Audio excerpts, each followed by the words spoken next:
It's Friday. Fridays in 2024 are Flashback Fridays. We are picking videos, photos, articles, exhibits from years past that give some insight into present times. Here's a great clip of the late Christopher Hitchens on the Charlie Rose Show talking about Zionism as a quote-unquote waste of Judaism, which I think is brilliantly put. So here's Christopher Hitchens. I think Zionism, the idea of building a state of Jewish farmers on Arab land in the Middle East, is a stupid idea to begin with. I've always thought so. I've always thought it's a silly, messianic, superstitious nationalist idea, and it's a waste of Judaism. And it guaranteed a quarrel with the Arabs because it meant we're going to take away from you what's most precious, your land, by trying to make Jews into peasants. Already a silly idea. That's not the way to rescue Central European Jewry, make them into farmers. Well, that's what Keaton wants to do with the people at Harvard. Yeah, it's not good for us though. Jews, no, we don't deal well enough with the sun. Peasant farmers, Jews, peasant farmers. No, that's why I'm telling you, Germany was the right place for us if we were going to do this. Well, that's why you haven't seen Korea speak out against Israel on this, because they sell so much sunscreen there. Yeah, right. Exactly. It's a good point. I never thought of that angle. It's the Arabs, which now anyone can see, and is now entering its third, fourth generation. Fourth generation of Palestinians brought up either in exile or dispossession or under occupation and humiliation. And now we know that something has to be done to address what is part of the original, let's not call it original sin, original misconception of the thing. So I've been writing in favor of Palestinian homeland all my life, and I'm no more, no less in favor of it than I was because of recent events. But it should be a matter of principle. If Jews born in Brooklyn have a right to a state in Palestine, then Palestinians born in Jerusalem have a right to a state in Palestine. Anyone who doesn't agree with that principle, I think, is suspect. I think most people do. They do, but but why in that case do we have the one and not the other? After all, it's America that pays for all this and arms the Israelis and is very much involved in it. Superstitious. That's a key word of that, too. It's a superstitious idea.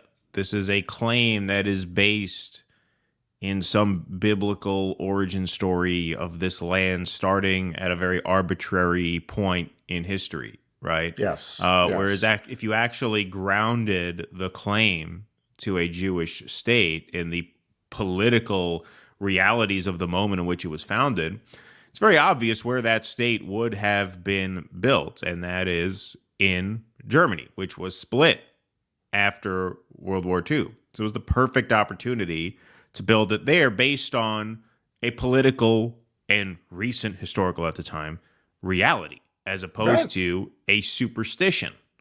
This is one of the areas where Hitchens' atheism actually helped him in his understanding, right? Because he was able to nail down, hey, this whole thing is just based on bullshit. It's superstition. Mm-hmm. And who could ever have argued with it if they had been given a piece of Germany? Nobody could ever have questioned their right to that land. The Russians would not have questioned it. I think if that had been proposed, look, so the Jews are going to get this section of the Rhine, and that's it. That is part of the reparations that Germany pays for their crimes against these people. That's it. Nobody would have questioned the moral right of Jews to that land. But knowing the slightest thing about the history of that region, that territory has passed through so many hands, so many empires, so many peoples, to claim that because you were there at one point in that millenniums long history of people moving in and out of that spot, so you have some divine right to it because you were one of many, many, many peoples that moved through there. It's absolutely fucking absurd. That's something, I know that was Elon Pape, and it's a brilliant observation. He says most Zionists don't believe in God, but they do believe that he promised them Israel. Right. Yeah, exactly.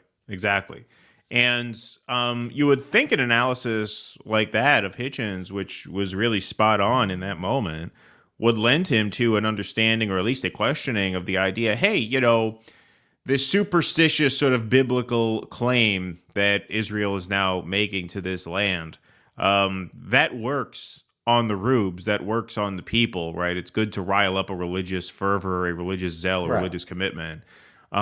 Could it be that we made that superstitious claim because we needed the West to have a foothold in an oil-rich region of the world? I don't know how much oil is under Germany, but not as much as is in the Middle East. And so you think that may have been a motivator? And if you believe that, then it's a pretty small step to understanding the real purpose of these, regime change wars on terror. But of course, Hitchens full-throatedly supported all of those, including most famously and most shamefully the Iraq War. Right. So he was an enigma. I think there were many times in his life where his atheism got the better of him, where, he was just so repulsed by religious dogma that he saw the war on terror and even the war in Iraq through that lens and that lens only, without considering the pretty hidden in plain sight political machinations of that. But in this case, he was able to spot out, hey, this whole thing is just based on nonsense. Dude, I was having this debate with like a freaking a Jewish quasi-lesbian pothead I used to know, like the last person to believe in the Bible. And she was arguing, well, for thousands of years, Jews have prayed facing Jerusalem, so you don't think that gives them a claim to the land? No, I don't. Like, you of all people are making a biblical claim, you fucking hippie. Like, what the hell are you fucking talking about? Please clap.